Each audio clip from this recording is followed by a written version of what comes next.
राधे राधे भक्तों, आज मैं आपको सती अनुसुईया जी की कहानी कहने जा रही हूँ। एक बार नारद मुनि भगवान शंकर, विष्णु और ब्रह्मा जी से मिलने स्वर्गलोक को, परंतु उनकी भेंट त्रिदेवों में से किसी से न हो सकी। उनकी भेंट त्रिदेवों की पत्नियों पार्वती, लक्ष्मी एवं सरस्वती जी से हो गई।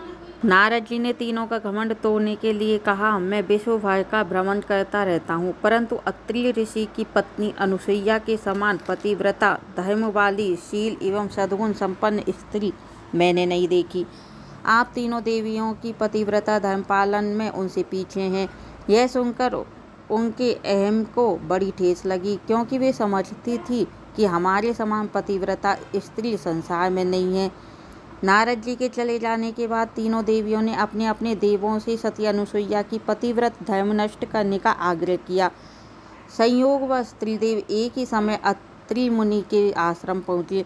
तीनों देवों का एक ही उद्देश्य था, अनुसुईया का पति धर्म नष्ट करना।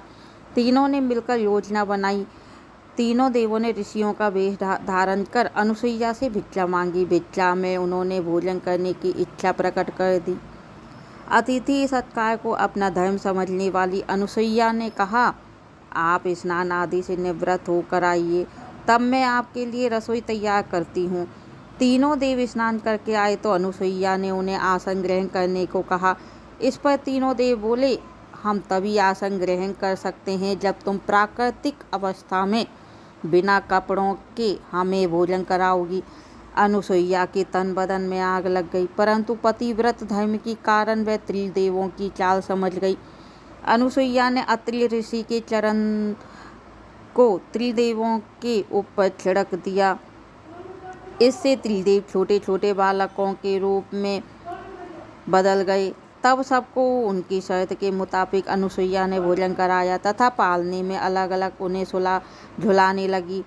काफ़ी समय बीत जाने पर भी जब त्रिदेव नहीं लौटे तो त्रिदेवियों को चिंता होने लगी। त्रिदेवियां तीन देवों की खोज करती हुई अत्रि ऋषि के आश्रम में पहुंची और सती अनुसुईया से त्रिदेवों के बारे में जानकारी करने लगी। अनुसुईया ने पालनों की ओर इंगित करके कहा, तुम्हारे देव पालनों में आराम कर रहे हैं, अपने अपने देव की पहचान कर लो। परंतु तीनों के चेहरे एक से होने के कारण वे न पहचान सकी। लक्ष्मी जी ने बहुत चालाकी से विष्णु जी को पालने से उठाया तो वे शंकर जी निकले। उस पर उन्होंने बड़ा उपहास सहना पड़ा। तीनों देवियों के अनुनय विनय करने पर अनुसुईया ने कहा, इन तीनों ने मेरा दूध पिया है, इसलिए तुम्हें किसी न किसी रूप में मेरे पास रहना होगा।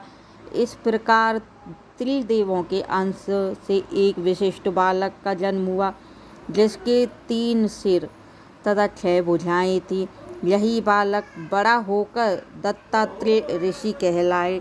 अनुसुईया ने पति चरणोदक से त्रिदेवों को पूर्वतः पहले जैसा कर दिया। लो सती अनुसुईया जी की जय।